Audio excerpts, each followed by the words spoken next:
di tempat-tempat lain, gimana kita diinjak? 9 klub bola asal Sumatera Selatan yang berada di kasta Liga 3 akan berlaga di Stadion Talang Jimar, Kota Prabu Mulih pada 4 Desember mendatang.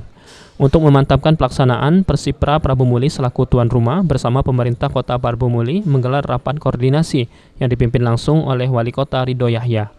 Dalam rapat ini, Wali Kota yang juga pembina Persipra meminta perusahaan untuk mendukung dalam segala hal seperti prasarana, penginapan, tim medis, tes antigen, hingga konsumsi.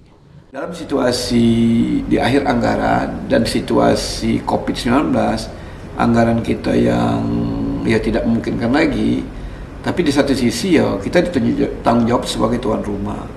Makanya insya Allah kita mengundang perusahaan-perusahaan yang kiranya agar bisa berkontribusi menyukseskan daripada Liga 3 ini. Contoh, penginapan, khusus penginapan untuk si wasit ada orang 20. Mungkin nanti kita dengan Pertamina, bisa tidak dia menginapkan di tempat di Pertamina, nah gitu. Kemudian makannya, siapa sih yang bersiap untuk makannya?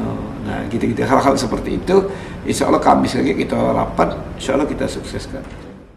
Terkait persiapan tim seinggok sepemunyian dalam menghadapi Liga 3, Ridho Yahya yakin jika Persipra tetap konsisten menargetkan juara di putaran Sumsel. Benny Firdaus, PAL TV.